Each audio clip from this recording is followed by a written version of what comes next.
सारे बच्चे प्रैक्टिस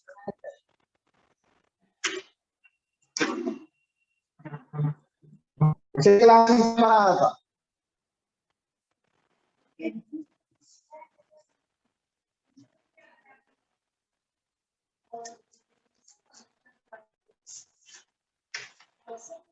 पिछले क्लास में क्या पढ़ाया था बताओ? पिछली क्लास में हमने न्यूक्लिक एसिड खत्म कर दिया था। पिछली क्लास में हमने क्या पढ़ाया था? न्यूक्लिक एसिड खत्म हो गया था। किसी को कोई डाउट है? No sir. कोई डाउट नहीं। चलो ठीक है, आगे करते हैं। नहीं आई है, पता नहीं कहाँ है, कभी आती है कभी। आदम खत्म कर देते हैं इस चैप्टर को। क्या क्या चीज बचा हुआ है उसमें देखो।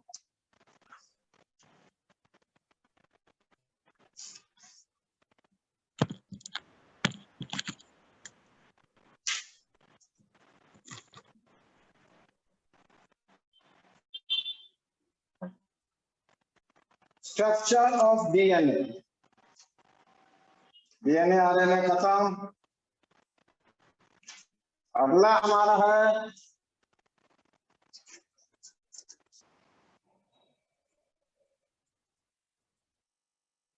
अमान दिग्विजय। कैसा हो, कैसे हो दिग्विजय? सर बढ़िया है सर। अच्छा ठीक है। डीएनए और आरएनए पर हमने न्यूक्लिक एसिड पढ़ लिया था। एक बार डिवाइड करा देता हूं। न्यूक्लिक एसिड में डीएनए और आरएनए। डीएनए क्या है? Double strand. डबल स्ट्रैंड यार, STRAND स्ट्रैंड। और ये है सिंगल स्ट्रैंड। क्या समझे? डीएनए आरएनए में क्या फर्क है? ये है डबल स्ट्रैंड, तो ये है हेलिकल स्ट्रक्चर। Helical structure. और ये सिंगल है, तो इसमें हेलिकल तो होगा नहीं, तो ये हेलिक्स टाइप हो सकता है। हेलिक्स टाइप, जैसे ये इस तरह का हो सकता है, लेकिन ये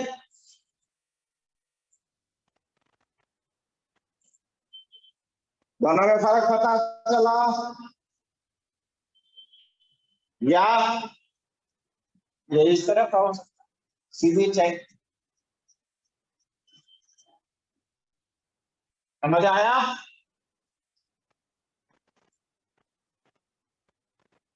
आज इसका काम क्या है? Genetic material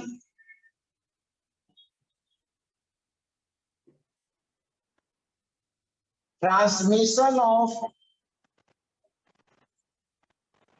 genetic character. Genetic character generation to generation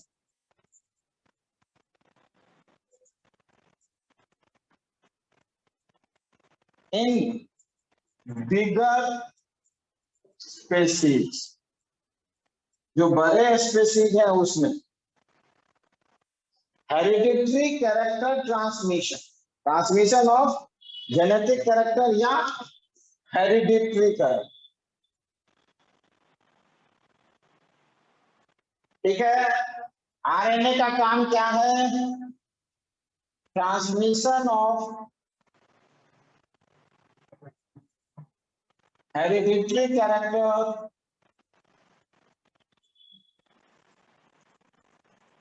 in micro organism. जैसे जैसे कोरोना वायरस।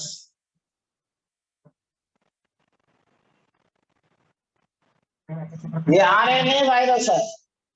सारे वायरस आरएनए नहीं होते, डीएनए नहीं होते।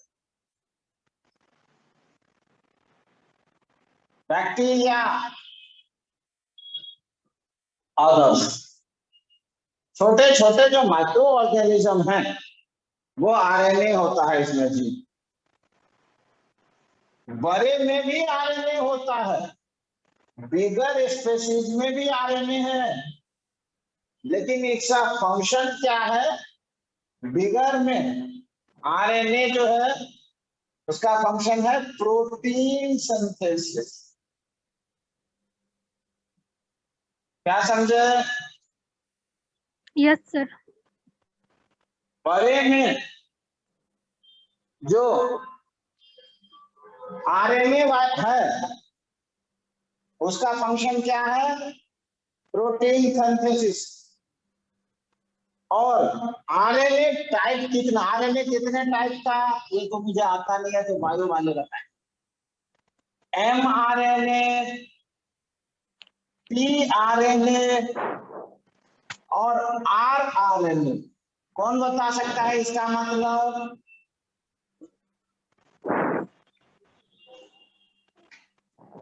बताओ भाई। सर mRNA मतलब मैसेंजर आरएनए और टीआरएनए मतलब ट्रांसफर आरएनए और तीसरा का होगा नॉर्मल आरएनए। आरआरएनए क्या है? Ribosomal RNA. अच्छा, राइबोसोमल। चलिए ठीक है, कुछ हद तक ठीक है। चलो, और डीएनए में क्या है? इसमें होता है एडेनिन। एडेनिन के साथ क्या जुड़ता है भाई? ग्वानिन। Sir thymine. थाइमीन। पक्का? यस कितने सर हाइड्रोजन पक्का। बॉन्ड? कितने हाइड्रोजन सर बॉन्ड? सर 2। 2 या 3? सर 2। और ग्वानिन में 3। Site sir 3। कोई डाउट नहीं हो रहा है? नो सर, वो पहले वाला से सर लास्ट वाला जुड़ेगा, दूरी ज्यादा है तो सर 2 बॉन्ड, और सर ये दोनों इसमें नजदीक है तो 3। एडेनिन में क्या जुड़ेगा? यूरेसिल। यूरेसिल। और ग्वानिन में साइटोसिन।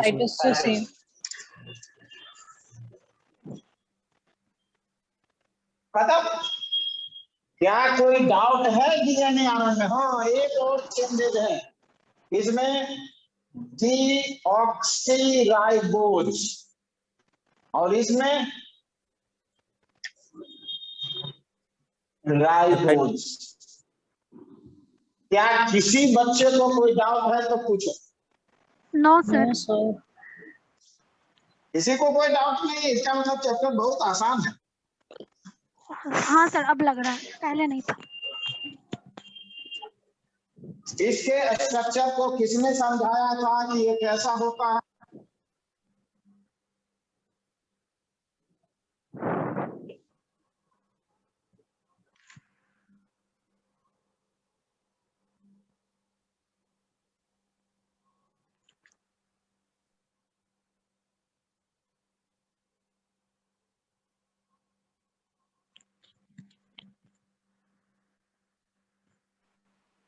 सर वीडियो पॉज हो गया।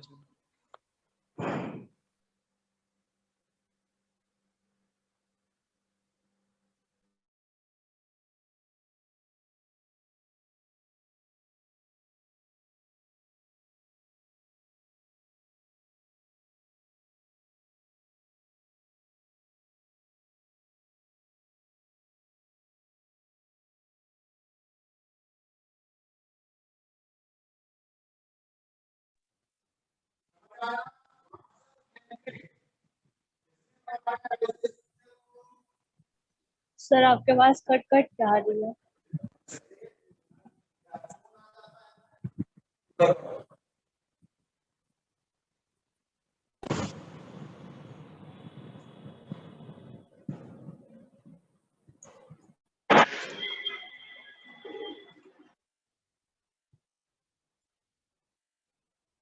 आया? आया या नहीं आया? बंद हो गया। Yes sir. अच्छा, आ रहा है? चलो, यस सर। इसके स्ट्रक्चर को किसने समझाया था? Watson and Crick. और आप उसको इस स्ट्रक्चर को समझाने के लिए नोबेल प्राइज दिया। समझ आया? चलो यस सर। अगला डीएनए, डीएनए और आरएनए खत्म। अब इसके biological function of nucleic acid या डीएनए, डीएनए के बायोलॉजिकल फंक्शन क्या क्या है भाई? वाले बच्चे समझाओ भाई। डीएनए के बायोलॉजिकल फंक्शंस, डीएनए में रेप्लिकेशन होता है।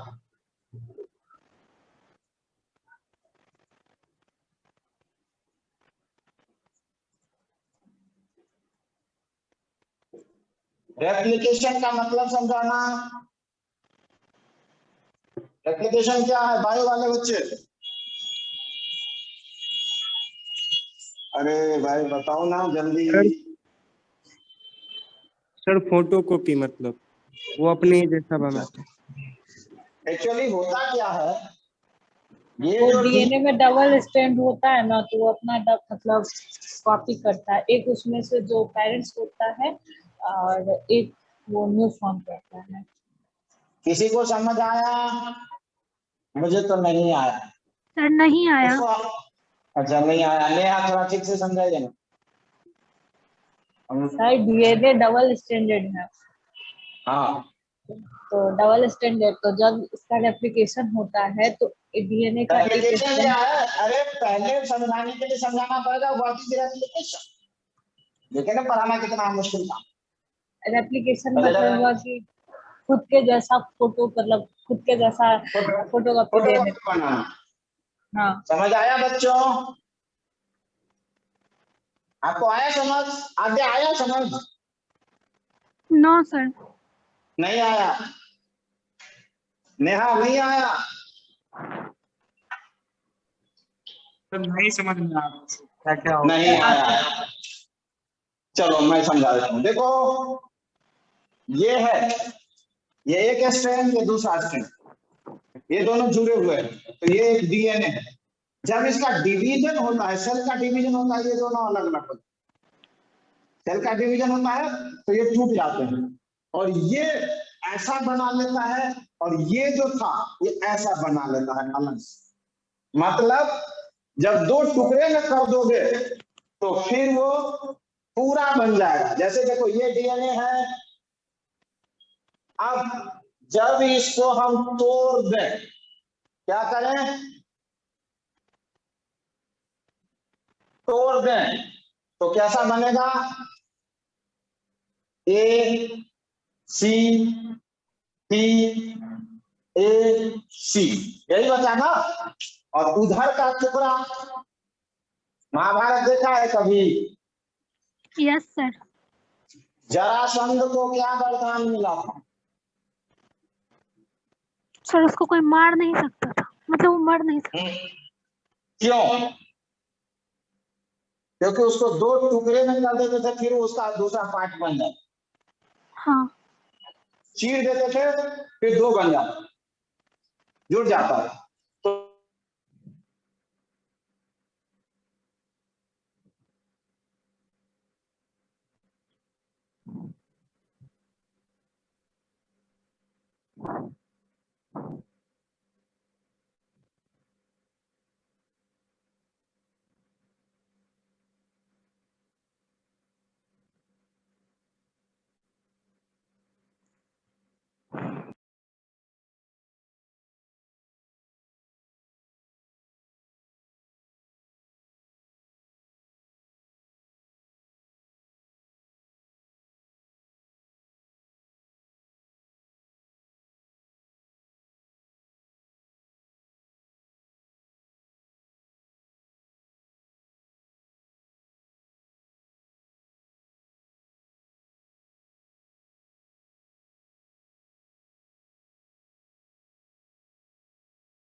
बच्चों,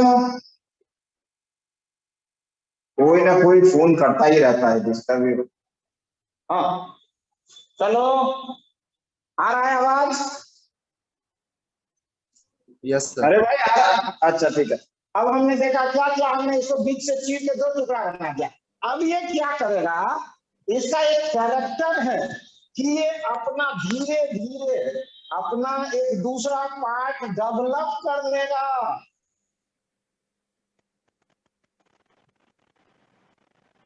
क्या करेगा ये? अपना एक दूसरा पार्ट डेवलप कर लेगा। जैसे मान लो अमीबा को 2 टुकड़े में काट देते हैं, तो वो टुकड़ा अपना पार्ट बना लेता है, दूसरा टुकड़ा फिर अपना पूरा पार्ट, और 2 अमीबा बन जाता है। उसी तरह क्या किया इसने,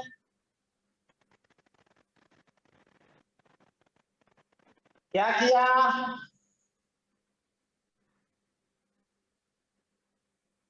एक टुकड़ा। अब आपको कैसा लगा, एक ये बन गया, और इधर वाला भी जो कॉम्प्लीमेंट्री था, ये इसका कॉम्प्लीमेंट्री पार्ट बना लिया, और ये वाला ने अपना कॉम्प्लीमेंट्री बना लिया। देखिए जो ग्रीन से बना रहा हूं वो कॉम्प्लीमेंट्री है, जो बाद में उसने खुद से बनाया है।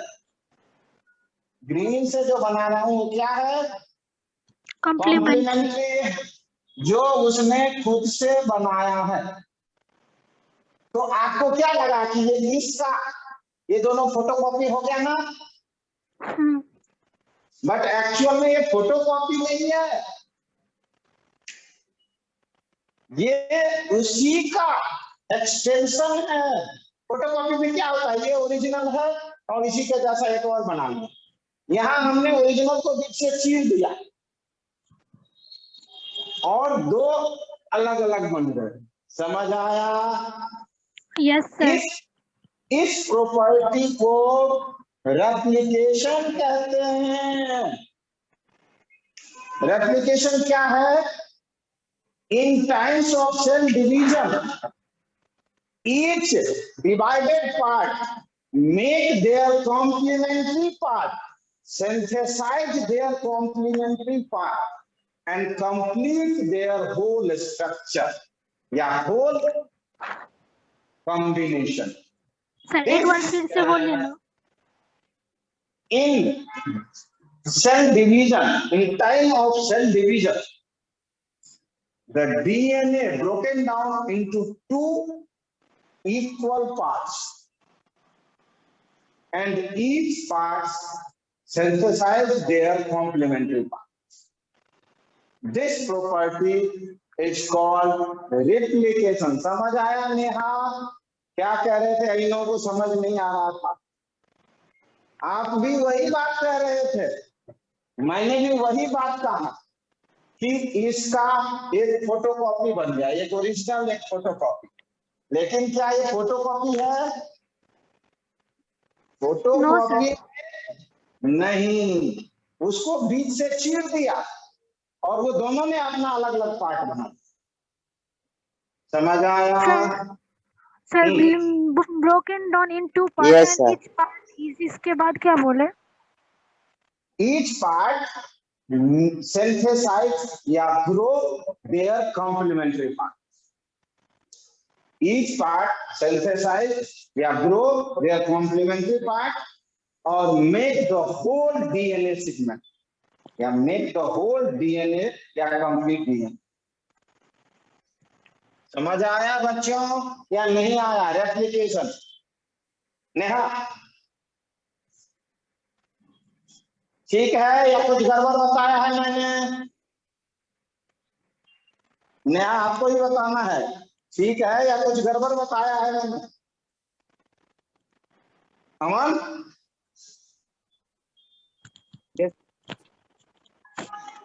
समझ आया? रेप्लिकेशन फोटोकॉपी है या क्या है?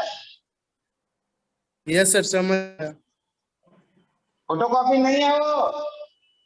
हाँ सर। फोटोकॉपी में पेज को फाड़ के फिर फोटोकॉपी करते हैं क्या? No sir. हाँ उसी के जैसा है। पहले एक था अब 2 हो गया, तो एक फोटोकॉपी हो गया। पहले क्या था? एक अब उसी के जैसा 2 बन गया और वो खत्म हो गया, इसका मतलब फोटोकॉपी को समझो। बट एक्चुअल में ये फोटोकॉपी नहीं है, समझ आया? Yes sir. दूसरा कैरेक्टर है ट्रांसक्रिप्शन। दूसरा कैरेक्टर क्या है? ये है रेप्लिकेशन। दूसरा कैरेक्टर है, बायोलॉजी का तो हिसाब किताब ही बहुत गड़बड़ होता है, लेकिन ये सब्जेक्ट मुझे आसान लगता है बायोलॉजी, और मुझे सबसे आसान मैथ्स लगता है। कुछ करना ही नहीं है, कोई कॉन्सेप्ट ही नहीं है। और मुझे सबसे मुश्किल केमिस्ट्री लग रहा है, सारा गलत।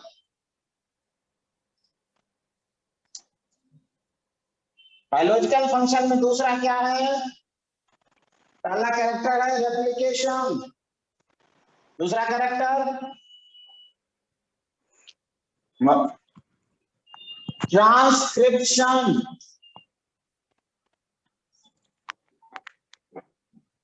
ट्रांसक्रिप्शन, और तीसरा कैरेक्टर ट्रांसलेशन।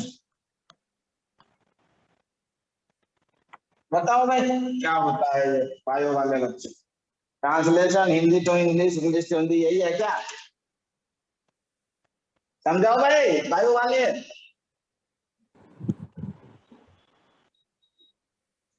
ट्रांसक्रिप्शन क्या है?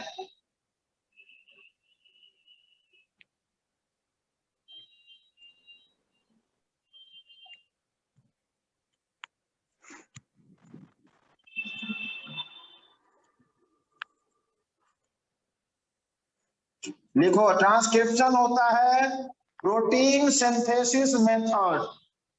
ट्रांसक्रिप्शन क्या है? Transcription protein synthesis process. Transcription क्या है? Protein synthesis process. लिख लो।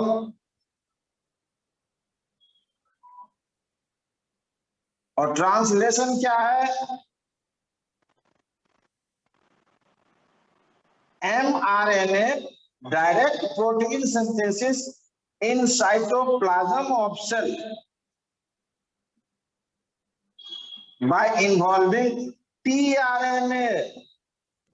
इसे कहते हैं ट्रांसलेशन। वो ट्रांसलेशन कहता है प्रोटीन कैसे बनाना है, ये बताता है, इंस्ट्रक्शन देने वाला है। ट्रांसक्रिप्शन क्या है? Protein synthesis. प्रोटीन सिंथेसिस काम करने वाला है ये कि प्रोटीन बनाओ भाई, लेकिन प्रोटीन बनाने के लिए इंस्ट्रक्शन कौन देता है? ये इंस्ट्रक्शन टू सिंथेसिस प्रोटीन। तो बिना इंस्ट्रक्शन के कोई काम ही नहीं होगा।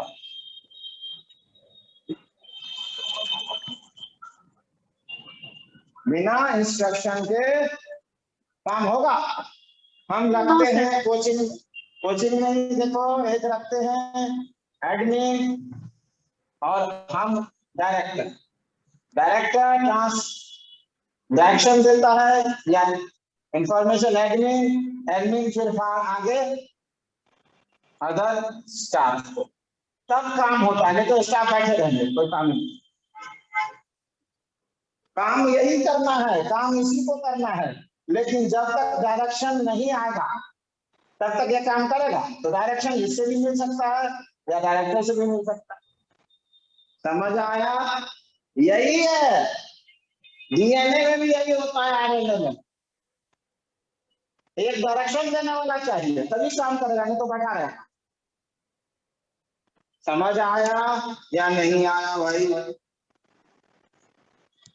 आया सर। तो इतना आसान है। तो ये देखो, इसको एक फ्लो चार्ट में बना लेते हैं ट्रांसलेशन को। ट्रांसलेशन क्या होता है, मतलब चीजों को समझाता है ट्रांसलेट करके कि भाई ये करो, इसमें ये लिखा हुआ। डीएनए रेप्लिकेशन, पहले क्या हुआ, डीएनए टूट के रेप्लिकेशन हुआ, रेप्लिकेशन के बाद ट्रांसक्रिप्शन हुआ,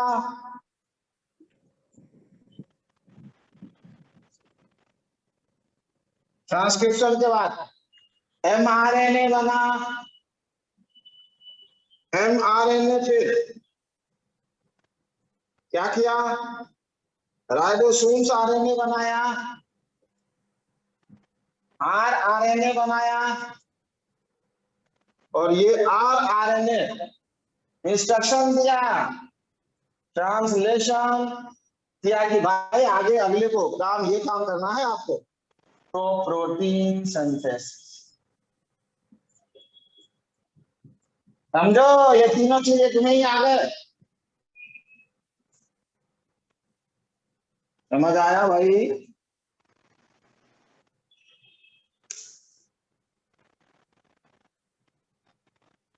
समझ आया या नहीं आया? ये बहुत इंपॉर्टेंट पार्ट है।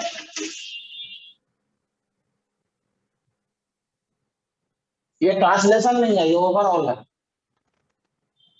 पूरी सारी प्रक्रिया जितनी हुई सारी का ओवरऑल है। आया या नहीं आया? नेहा, नेहा कुछ गलती है तो बताइए, आप ही गलती पकड़ सकते हैं, नहीं तो इन लोगों को तो कुछ आता ही नहीं है।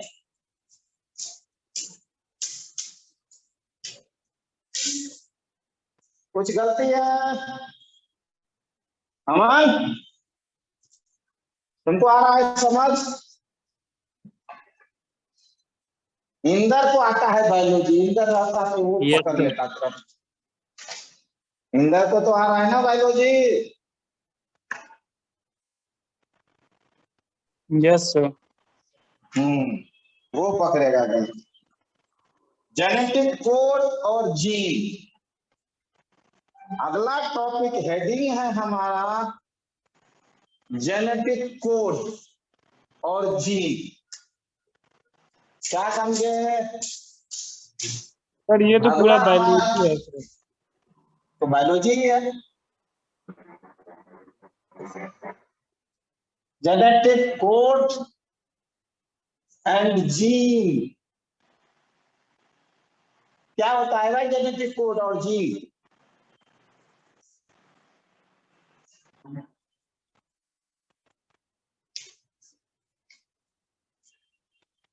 all the events occurrence in body controlled genetically and environmentally। हमारी बॉडी में जितनी भी चीजें हो रही है वो दो तरह से कंट्रोल्ड होती हैं, जेनेटिकली और इन्वायरमेंटली। 99.9% हमारी बॉडी में जितनी भी चीजें होती हैं वो जेनेटिकली कंट्रोल।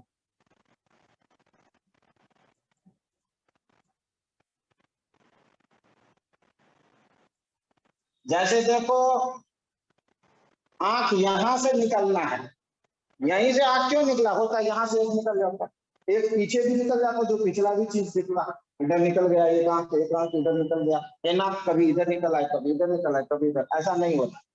फिक्स जगह है, आंख यही निकलेगा, आंख यही निकलेगा, अंगुलियों का साइज फिक्स है, ये इधर होगा, ये बड़ा होगा, ये छोटा होगा, ये इतना बड़ा होगा, ये सब सारा फिक्स्ड है।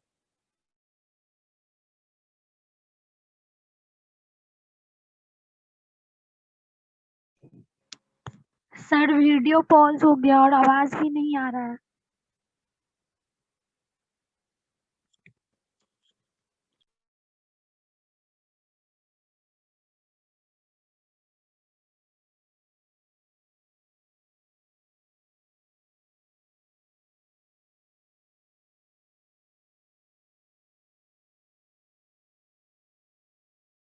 सर बोर्ड चिपक गया है।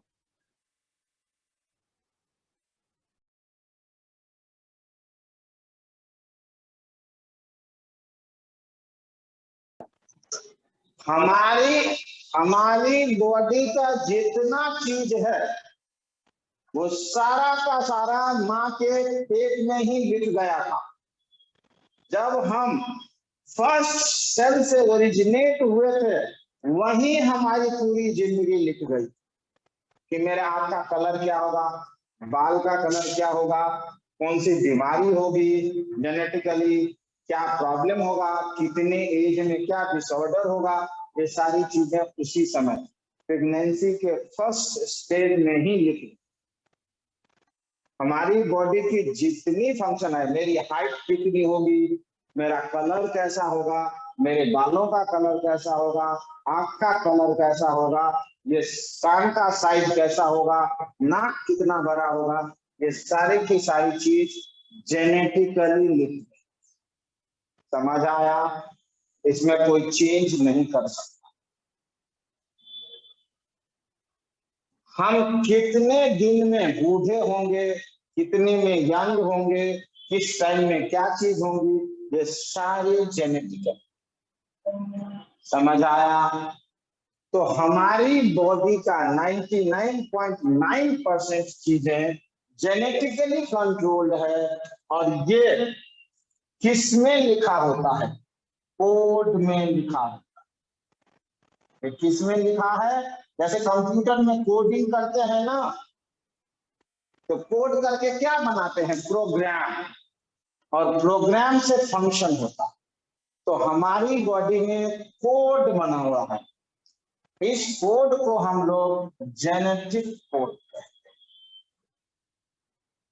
साइंटिस्ट आज के डेज में ये पता कर चुके हैं कि हमारे बॉडी में बुढ़ापा क्यों आता है, हम मरते जल्दी क्यों हैं। तो इसके लिए साइंटिस्ट ने अराउंड 92% कोड को रीड कर लिया है।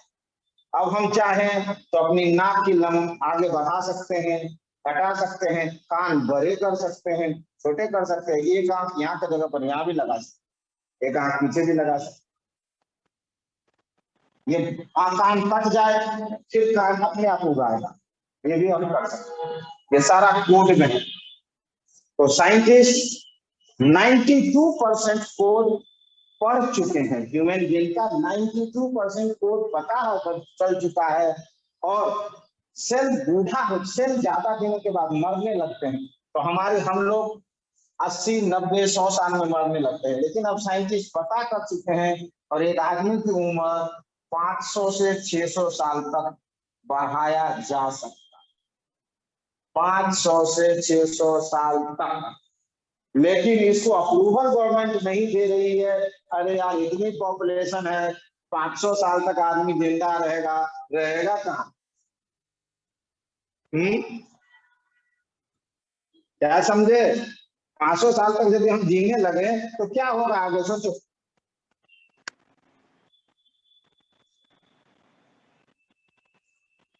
उसका मेरिट भी है, डिमेरिट भी है। मेरिट ये है कि नॉलेज हम गेन करते जाएंगे तो नॉलेज खराब नहीं होगा और आगे ट्रांसमिशन होता रहेगा। तो 500-600 साल तक में तो पता नहीं कितने इंटेलिजेंट बन जाएंगे, नॉलेज गेन करके। लेकिन प्रॉब्लम ये है कि जगह नहीं बचेगी पैर रखने के लिए, लोग मरेंगे नहीं तो धरती पर बोझ हो जाएगा बहुत ज्यादा। क्या तो क्या साइंटिस्ट को अप्लाई कर देनी चाहिए, एज बढ़ा देनी चाहिए आदमी की, या यही रहने?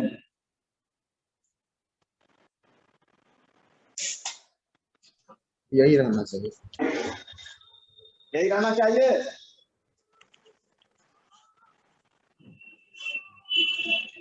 ठीक है, इसीलिए अप्रूवल नहीं हो रहा है। लेकिन अभी तक में हम 92% पढ़ चुके हैं आदमी के जेनेटिक कोड का स्टडी, और पता चल चुका है। हम चाहें यदि, अब हम फ्यूचर में यदि चाहें तो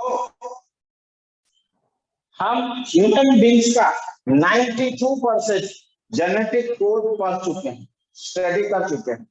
अब हम फ्यूचर में ये करेंगे कि प्रेगनेंसी स्टेज में ही, मदर के पेट में ही चेक करेंगे, और जो उसको 50 साल में कौन सा बीमारी होना है, 70 साल में कौन सा बीमारी हो है, 30 साल में कौन सा बीमारी होना है, 10 साल में कौन सा बीमारी हो है, 2 साल में कौन सा बीमारी होना है, सारे हमें पता चल जाएंगे और सारे को फिट कर देंगे प्रेगनेंसी के अंदर।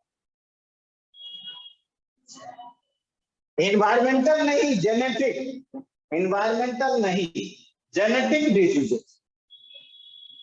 कुछ लोगों को क्या होता है कि एक ही बच्चे होते हैं, एक से ज्यादा बच्चे नहीं होते। ये एक्चुअली होता क्या है कि दोनों में जो ब्लड ग्रुप होता है, जैसे हम लोग जो ब्लड ग्रुप लेते हैं, इसमें A plus, B plus, O plus, AB plus, ये प्लस क्या चीज है, कौन बता सकता है? बी प्लस, इसका क्या मतलब है? बी प्लस ग्रुप का क्या मतलब है? या बी पॉजिटिव, इसका क्या मतलब है? अरे भाई बोलो, क्या पता है बायोलॉजी, कुछ पता ही नहीं। बी प्लस ब्लड ग्रुप का क्या मतलब होता है? ये दो चीज से मिलके बना है, एक बी और एक पॉजिटिव। ये पॉजिटिव RH फैक्टर को बताता है और ये ब्लड ग्रुप को बताता है। ये एलील है, एलील है, उसको बताता है। समझ आया? सो RH पॉजिटिव और RH निगेटिव, RH फैक्टर जो होता है वो पॉजिटिव और निगेटिव दो होते हैं। तो ये यदि है, यदि मदर का पॉजिटिव है, फादर का निगेटिव है, या फादर का पॉजिटिव है, मदर का निगेटिव है, तो एक बच्चा तो होगा उसको, लेकिन उसके बाद दूसरा बच्चा नहीं होगा, क्योंकि वो एक दूसरे के अगेंस्ट वर्क करते हैं और प्रेगनेंसी के टाइम में ही बच्चे को मार देते। तो बच्चा शुरू होगा और मर जाएगा, बच्चा शुरू होगा और मर जाएगा। समझ आया? सर एक बच्चा कैसे होगा, वो क्यों नहीं मरेगा?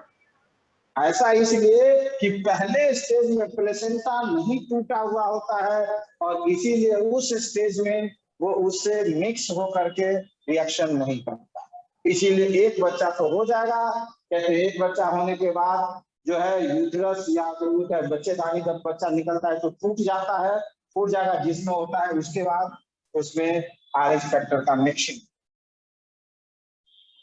इसीलिए एक बच्चा तो होगा, दूसरा का नहीं। किसी लोगों में बच्चा होता ही नहीं है, किसी कपल को, लेकिन वो यदि हस्बैंड वाइफ है उनको बच्चा नहीं हो रहा है, लेकिन ये यदि अलग मैरिज कर लें और ये अलग मैरिज कर लें तो दोनों को बच्चा, उसमें भी यही फर्क, लेकिन वो साथ में रहेंगे तो बच्चा होगा ही नहीं। ये इसी RH फैक्टर का चक्कर। तो USA में हमारे यहाँ शादी से पहले जन्म कुंडली मिलाते हैं हम, अमेरिका में शादी से पहले ये फैक्टर मिलाया जाता सर RH फैक्टर होता क्या है? RH फैक्टर हमारे बॉडी का एक डिफेंस मैकेनिज्म है।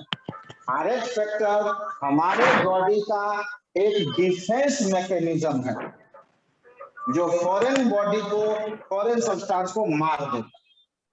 समझ आया? Yes sir. यदि 72 घंटे के अंदर एक इंजेक्शन लगा दिया जाए, बच्चा जिस समय प्रेगनेंसी डिलीवरी होता है उस समय, तो उसको दूसरा बच्चा हो सकता है। उस इंजेक्शन का नाम है anti-RH बोवाइन। क्या किसी को पता है बायोलॉजी वाले को? यदि ये इंजेक्शन लगा दिया जाए 72 घंटे के अंदर फर्स्ट डिलीवरी में, तो दूसरा बच्चा भी हो सकता। NTRH बोवाइन, लेकिन 72 घंटे के बाद कोई फंक्शन नहीं होगा। तो अमेरिका में हम लोग जन्म कुंडली मिलाते हैं शादी से पहले, फ्यूचर में जेनेटिक कोड मिलाएंगे, फ्यूचर में RH70 मिला रहे होंगे, जेनेटिक कोड मिला रहे हैं शादी से पहले। और USA में होता है, कुछ यूरोपियन कंट्री में ये मिलाते, ब्लड टेस्ट होता है, पूरा रिपोर्ट बनती है दोनों का, लड़का लड़की का, तब जाकर के शादी की परमिशन गवर्नमेंट के तरफ से मिलती है। क्या समझे? यहाँ कोई ऐसा करता है क्या? यदि कहेंगे तो अपनी लड़की का ब्लड दे तो टेस्ट करवाएंगे, लड़के का ब्लड दे टेस्ट कराएंगे, गालियां देगा, इतना मारेगा, सर शादी टूट जाएगी। जी, हम लोग कितने बेवकूफ है, और बिहार में तो और भी ज्यादा तादाद है। क्या समझने की कोई बात ही नहीं। चलो, इसमें किसी को कोई डाउट है तो बोलो। No sir. पूरा बायोलॉजी, पूरा डॉक्टर।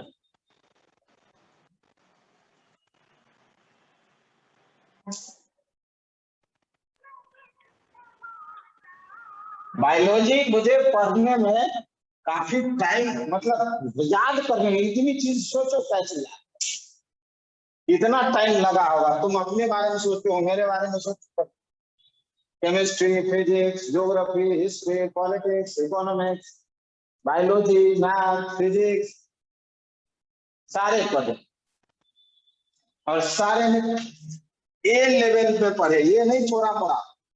क्या लग रहा है?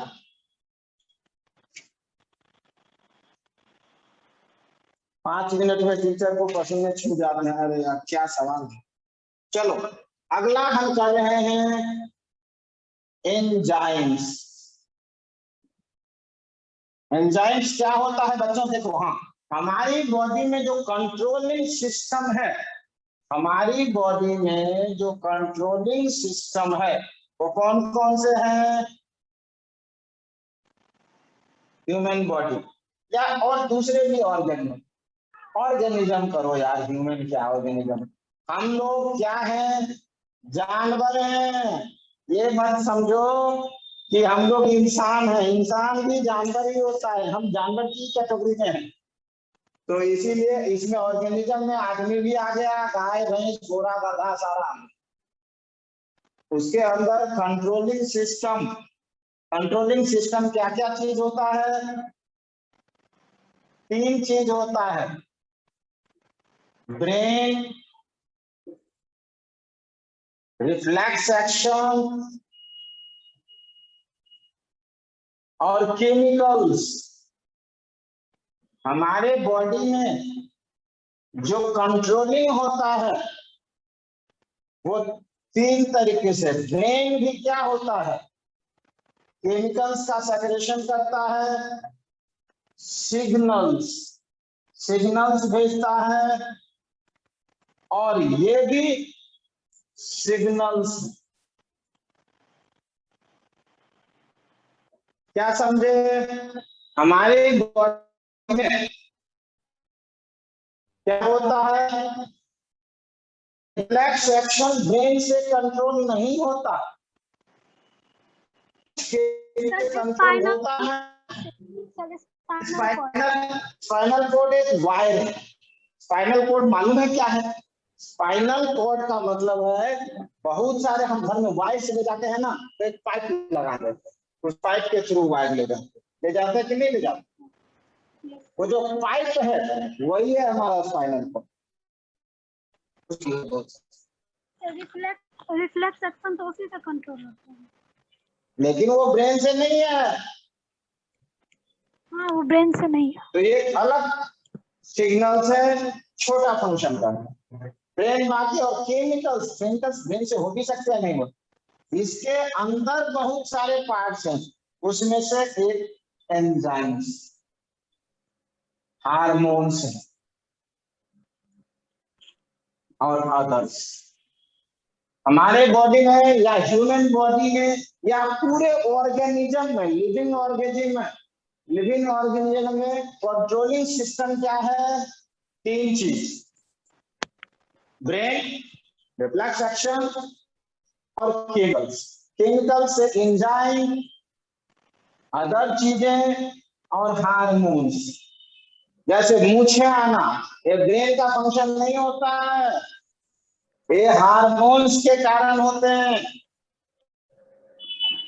ठीक है? Yes sir. Sex organ development, ये हार्मोन्स के कारण होते हैं। तो इसमें ब्रेन का फंक्शन नहीं। समझ आया? एंजाइम्स क्या है? एंजाइम्स प्रोटीन होता है। एंजाइम्स क्या है? प्रोटीन होता है। प्रोटीन कैसे सिंथेसाइज हुआ? आरएनए से। आरएनए कैसे हुआ? डीएनए से। अभी पढ़ा। एंजाइम्स क्या है? और एंजाइम्स है क्या? Bio catalyst. Bio catalyst. Enzymes क्या है?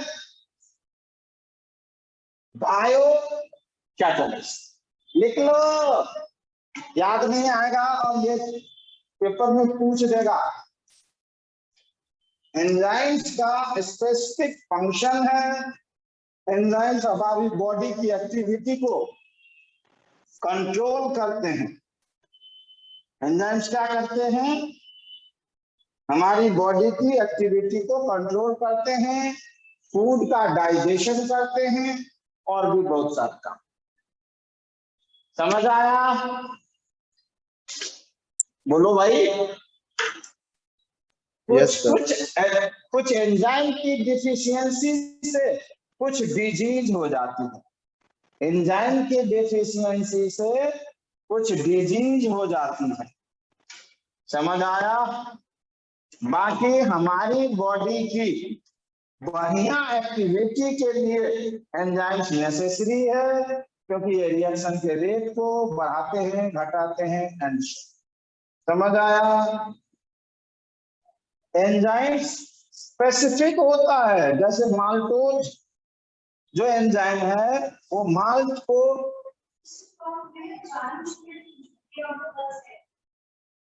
को डिसॉल्व कर देती है, माल्ट को डाइजेस्ट कर देती है। कभी किसी आदमी को, बड़े आदमी को दूध नहीं डाइजेस्ट होता है, लेकिन बच्चा दूध को डाइजेस्ट कर लेता है। क्यों?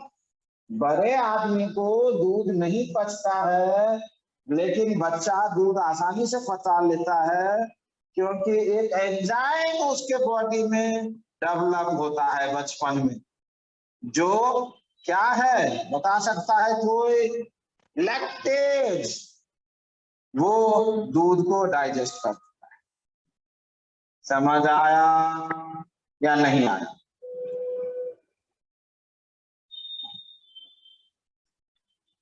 बड़े आदमी दही डाइजेस्ट कर लेते हैं। दूध से दही बनाने के लिए जो एंजाइम्स है वो बच्चे के पेट में, बॉडी में बनता है अपना बहुत ज्यादा, तो वो दूध से दही बनाता है, दही को डाइजेस्ट कर देता है। लेकिन बड़े आदमी में ये होता ही नहीं है, तो हम दूध से दही बना ही नहीं पाते पेट के अंदर, और इसीलिए हमको डाइजेस्ट ही नहीं होता है। समझ आया या नहीं आया? बोलो भाई। आया सर, आ गया सर। आया। एंजाइम की डेफिशिएंसी से डिजीज होता है, उसमें से मेन एक डिजीज है अल्बिनिज्म। अल्बर्ट आइंस्टाइन को था ये। क्या अल्बर्ट आइंस्टाइन को कौन सी बीमारी? अल्बिनिज्म। क्या हुआ था इसमें? कभी आइंस्टाइन का फोटो देखा है ब्लैक कलर में? अरे उनका बॉडी पर व्हाइट पार्ट हो गए थे। ये अल्बिनिज्म बीमारी है। हमारे गांव सब में भी किसी किसी को उजला हो जाता है बॉडी में पार्ट, और कहते हैं इसको कोड वो हो गया है, क्या कहते हैं यार, उजले उजले हो जाते हैं। सर सफेद दाग। हाँ, क्या कहते हैं, कौन सी बीमारी? अभिशाप मानते हैं हम लोग। क्या है, कौन सी बीमारी को? चरक फूट गया। हम क्या कहते हैं, चरक फूट गया है ना, वो एल्बिनिज्म है, वो एंजाइम की डिफिशियंसी से होता है, वो कोई अभिशाप नहीं है। बिहार में तो कुछ भी चलता है। क्या? सर उसको मिटा नहीं सकते हैं? क्योंकि उसके लिए हमारे कोड में, जेनेटिक कोड में चेंजेस करने पड़ेंगे। सर जेनेटिक कोड में लिए- चेंज करके सर हटा सकते हैं उसको? जी हाँ, हटा सकते, समझे। और दूसरा है स्ट्रेप्टोकिनेज, इसमें इससे हार्ट डिजीजेस का ट्रीटमेंट हो जाता है। ये स्ट्रेप्टोकिनेज एक एंजाइम है जो ब्लड क्लॉट यदि जमा हो जाता है नसों में, हार्ट में, आर्टरीज में, तो उसको दिया जाता। समझ आया? स्ट्रेप्टोकिनेज एक एंजाइम है। और विटामिन आप लोग खुद पढ़ लेंगे, vitamin A, vitamin B, vitamin C, उसका डिजीजेज, उसकी डिफिशियंसी और उसका केमिकल नेम, ये खत्म हो गया। क्या समझे? ये चैप्टर खत्म। कुछ पूछना है? No sir.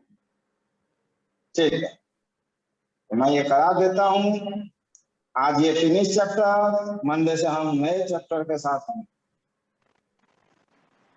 ठीक है, ठीक है बच्चों,